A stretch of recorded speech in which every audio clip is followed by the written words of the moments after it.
the record button. There we go, we are recording. So let me get straight into it then. So tonight it is how to handle objections, because in a few group chats that I'm in, I've been asked a few same questions, and I just wanted to have a little short, brief presentation that goes through how to handle those, and then we can have it as a tool to then send out to the team. So I just want to thank you all for being on the call first and foremost, just because every week, you know, it's awesome to get replugged back in and set your goals for the week, and have this as something to fire you into the week. So if you can't remember, this is a fail-proof method. Feel, felt, found. You've probably heard me say this on a few training calls by now. And if not, then I probably will drill it into your head even more at some point. Just because it works every single time. And you can do this with absolutely any objection whatsoever. So how you do that is, I totally get how you feel. It's really, really important to relate with them. And if you can't relate with them, I'm sure there's someone in the team that can. But it's pretty easy to relate to someone. You just say that you know and totally understand how they feel. And let them know if you felt the same way, so that they know that they're not alone, that they can ask questions if they feel like it. So they feel like, you know, they can be quite open, that you can dig a little bit deeper into their objection, and that you found that. So you're basically just saying the answer, you know, the true answer, because let's face it, objections are just questions that haven't been answered yet. And you know, what if someone didn't answer your objections properly, or someone didn't give you extra tools just because you said, no, thanks, wasn't for me.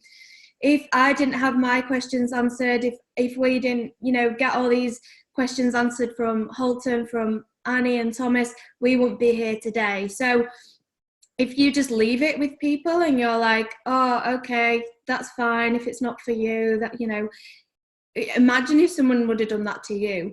So you just want to dig a little bit deeper into why they're asking these questions, or why this objection is what they're coming up with. So I just want to do another quick reminder to say, never argue with someone just to win, you know, just to win a little bit of a debate. You know, it's not your job to win a debate. It's just to get the right tools over to someone in a professional manner.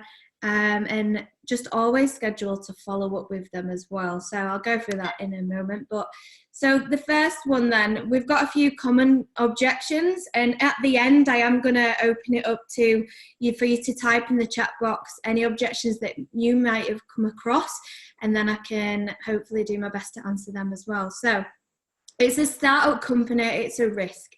Has anyone heard that before? Type in the chat box if you have. I think I've only had this once or twice, but I see it's been common with quite a few people in the team, so I thought I'd bring it up. So again, I understand how you feel, because at the start I felt the same way too. However, most companies who fail within their first 5 years don't make it past 6 months, or have never had over 100 business builders in their organisation. The companies who start up usually lack capital, experience, partnerships, and this is where we edify our CEO and the leadership that we have. So when we asked Holton, you know, we said, you know, what objections, Holton, are you coming up with? Because obviously it's a startup company and we know we're going to get this objection. We asked this to Holton in person, and it was insane what he came out with, because we didn't even think about that. And he said that you may have heard a statistic saying 97% of companies don't actually make it past 5 years. If anyone's heard that before, type in the chat box. I know I've certainly heard that before. And the truth is that percentage can be anyone, and I mean anyone. It could be Bob, your next door neighbour, who can crush a pill, put a compensation plan attached to it, and make it out that it's a network marketing company. And unfortunately, that is a part of those statistics. So, you know, everything's in the same boat kind of thing, but we are on another level, purely because the only thing that's really new is the name iBoomerang, right? Everything else is experienced. So we've got experience in the capital. So Holton, he had a little bit of a laugh with us, and he said, I'm never going to run out of money. So we're not going to worry about this company being in debt because he's already loaded, let's face it. And then we've got experience, because Holton's over 30 years experience, just under 30 years experience in the network marketing field. He had 7 years experience not making over $500. So he knows how companies should be, how to feel on the field side. He definitely knows that because he's been a distributor for a long time, but he also knows how to feel in terms of a CEO, because he's helped a lot of companies develop from the top as well. So he's got experience from both ends, and he has friends, and I repeat, friends that are helping him lead the way for iBoomerang. And the reason why I emphasize friends is because it's not just randomers that he's partnered up with, right? It's people that are well known, well liked, well trusted, just like Holton in the actual industry. And they have experience with startups, they have experience outside of network marketing, so not just network marketing but in business as well. And again, over 20, 30 years of experience too. So we're in good hands. And we've got partnerships, so we've got Extreme Travel that has obviously been out for a long time. And to edify Holton, there's some amazing articles on Holton as well. But, you know, his leadership and he's well respected in the industry is the main few points there. If you've got any questions on that, type them in the chat box. So I Googled it, it's a scam. So again, I understand how you feel. I felt the same way at first, but then I realized that most successful CEOs or companies have a bad negative media retention, most of the time from the source, as that is a competitor trying to divert traffic towards them instead. Would you like me to send you an article from a more trusted source? So basically the most trusted source is like Business for Home, media and articles like that, you know, direct sales, that type of thing. Because when you actually dig to the source of articles and things like that, you do actually find that it's people that have had a negative experience probably about 30 years ago, you know, and they're still kind of holding on to that. So any successful person, as you've probably heard in the media lately and things like that, they'll have things thrown at them that aren't necessarily true. So it's a pyramid scheme. There's no physical product. I know how you feel. I felt the same at first. However, it's a digital product.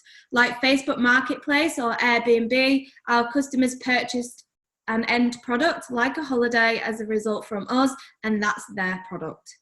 Plus, for a customer, it's free. So in a pyramid scheme, you know, they've been made illegal years ago, and I hardly get this anymore, to be fair, but it still does pop up now and again. And basically, it is becoming more and more respected as a business, is network marketing. And like, it's gone through its toddler years, its teenage years, and we're the first companies to actually bring it into its adolescence, because we're changing the way that network marketing actually is becoming. And pyramid schemes are basically where people put in money, and there's no physical product, but for our customers, it's actually free, and we're investing into a business. I don't have the money. Of course you don't have the money. That's the reason why we're chatting about this business. Don't you feel like this is the reason why you should give this a go? Simple. I don't have the time. Of course you don't have the time. That's the reason why we're chatting about this business. Don't you feel like it's the reason why you should give this a go? How much time do you think you'd need? I always ask that one purely because people actually think, you know, they need 40 hours a week to be able to send an I decide. Do you know what I mean? So yeah, sometimes they just think the word business relates to the stereotypical person on their laptop 24/7, ignoring their kids, you know, that type of thing. So I always ask them, how much time do you think you'd need? And tell them how much time that you do. So I say to them, especially in the beginning, I was still working 40 hours a week when we launched iBoomerang, and I'm now working part-time, but I choose to work part-time because I don't like to just do one thing, and that's my choice. And so tell them how much time you spend. I mostly spend evenings on this business, and you know the size of the organization is manageable. You know, so if they're only wanting to make a few hundred, you know, they might need to do like an hour, you know, an evening. It completely depends on their goals, but just again relate to them and tell them, you know, about the tools that we have to leverage, the calls that we do quite often. We've got a lot of calls going on for people to be plugged into. Network marketing is not for me. Okay, you have a story or a reason behind this, come on then, tell me. Sounds like you've been involved before. Chances are, if they say, oh, it's not for me, it's usually because they've had a negative maybe experience before, or they've tried it, or the best thing that people say is, oh yeah, I've done that, which they obviously haven't done it. And if they've not been involved before, come on, be open with me. No one dislikes something that much that they don't have experience in it, even if it's good or bad. And that just get them to open up for the reason. Did you have to sell to your family and friends? Did you have to post all over social media? You know, you can pretty much tell on Facebook if you scroll down or you go on their photos, you might see a before and after picture there, or a skincare brand there, or something. And, you know, it's a pretty easy way to figure out if someone's been in network marketing before. So just kind of getting them to open up there and again, relate to them. Why do I have to pay $1,000? If you go back in time and invest into Amazon, would you pay $1,000? Of course they would. I paid $1,000 because I realised what this opportunity is going to be and already is, and just share the vision. Obviously, we got the vision video by Holton, which is a really good one. We are in the process, actually, this week, we're going to even shorten that video down even more. So if you want that, let us know. In a traditional business, we would have to pay accountants, websites, all these things which are taken care of here. Even the upselling to our customers, we don't have to do. So I just want to emphasize, you're going to have more posture on this if you're on first class yourself. Any other objections? Type it in the chat box now while I go through this next slide. So three-way call or three-way chat to someone, if you don't relate to them, is a good way for someone else to handle their objections, right? For example, if I don't have children, I usually connect them with someone in the team that does. It's not for me from the video, what did you expect to see? So if they just say from the either side, it's not for me, ask them, you know, I'm interested to see what you expected to see, because then they might say something that's actually in the longer opportunity video, right? So then you can say, okay, so you'll hear more about that on the opportunity call. And again, you can go to feel, felt, found with that one as well. Again, emphasizing just never argue. They're just questions that haven't been answered yet. Get them over the appropriate tool, and schedule the follow-up is massive. Too many people are just leaving it where it is and they completely forget. So I don't even ask them. I just say, okay, so I'm gonna follow up with you in 3 months to see where you're at, or 90 days, or a few weeks, or whatever you think's appropriate for them. And I actually put in messenger chat, I actually put the reminder to follow up with them in the actual messenger chat, because then it comes up with follow up, and I go straight into their message and I say, hey Cindy, just following up, any chance you're still looking for an opportunity, or, you know, what's new with you? And, you know, you'll get talking again, and they might have been thinking about it, and it might just be the right time for them at that time. If not, you can set to follow up again, but always just keep it professional. So that's the end of that. Let me just have a look at the chat box, see if anyone's got any questions. Okay, so we've got 13. Let's have a look.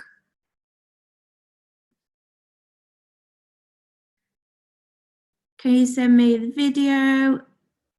Yep, of course. Video, that's fine. Tyler said he'll post it in the group. People say travel isn't for me. I say it's a tech company, but how would you handle it? So people that say travel isn't for me, I'd say, okay, so do you know anyone that goes on holidays? Or do you know anyone that likes to travel?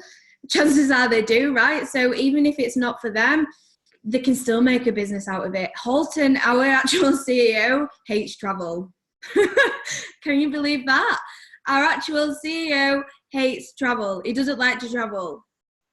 right? But he knows a lot of people do, right?